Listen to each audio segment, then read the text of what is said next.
ಇದಕ್ಕಂತಾರೆ visual hook.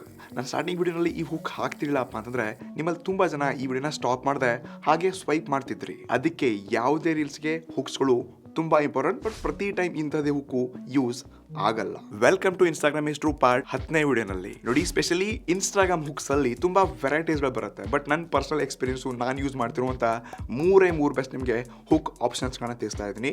So ಇದರಲ್ಲಿ ಮೊದಲನೇದಾಗಿ ಬರುತ್ತೆ ಸ್ಟೋರಿ ಟೆಲ್ಲಿಂಗ್ ಹುಕ್. ಇದು ತುಂಬಾ ಇಂಪಾರ್ಟೆಂಟ್ ಇದೆ ಮತ್ತೆ ಆಡಿಯನ್ಸ್ ಕನೆಕ್ಷನ್ ಇದು ತುಂಬಾ ಬೆಳೆಸುತ್ತೆ. ಇದು ಎರಡನೇದಾಗಿ ಬರುತ್ತೆ ಕ್ವಶನ್ ಹುಕ್. ಇದು ಆಡಿಯನ್ಸ್ಗೆ ವಿಚಾರ ಮಾಡುವಾಗೆ ಸೆಕೆಂಡ್ಸ್ ಅಲ್ಲಿ ಅವರನ್ನ ಸ್ಟಾಪ್ ಮಾಡುತ್ತೆ. ಈ ಮೂರನೇದಾಗಿ ಬರುತ್ತೆ ಪ್ರತಿಯೊಬ್ಬ ಕಂಟೆಂಟ್ ಕ್ರಿಯೇಟರ್ ಇದನ್ನ ಯೂಸ್ ಮಾಡಲೇಬೇಕು, ಇದು ಎಮೋಷನಲ್ ಹುಕ್. ಸೊ ಇದರಿಂದ ನಿಮ್ಮ ಆಡಿಯನ್ಸ್ ಕನೆಕ್ಷನ್ ಜಾಸ್ತಿ ಆಗೋದ್ರ ಜೊತೆಗೆ ನಿಮ್ಮನ್ನು ಅವರು ಸರಿಯಾಗಿ ಅರ್ಥ ಮಾಡ್ಕೊಳ್ಳೋಕೆ ಇಷ್ಟಪಡ್ತಾರೆ. ಸೊ ಇದೇ ಒಂದು ಲಾಂಗ್ ಟರ್ಮ್ ನಿಮ್ಮ ಕನೆಕ್ಷನ್ ಉಳ್ಕೊಳ್ಳುತ್ತೆ. ಸೊ ಒಂದ್ಸರ್ತಿ ಈ ವಿಡಿಯೋ ಸ್ಯಾಂಪಲ್ ಕೂಡ ನೋಡಿ. ನಿಮ್ಮ ಕಂಟೆಂಟ್ ಕ್ರಿಯೇಷನ್ ಜರ್ನಿಯಲ್ಲಿ ನೀವು ಫಸ್ಟ್ ಮಾಡಿರುವಂತ ವಿಡಿಯೋಸ್ಗಳನ್ನ ನೋಡಿ ಜನ ಏನ್ ಅನ್ಕೋತಾರೆ, ಬೈತಾರೆ, ಚಿಡಾಯಿಸ್ತಾರೆ, ಇದನ್ನೆಲ್ಲ ತಲೆಯಿಂದಾನೆ ತೆಗೆದು ಹಾಕಿ.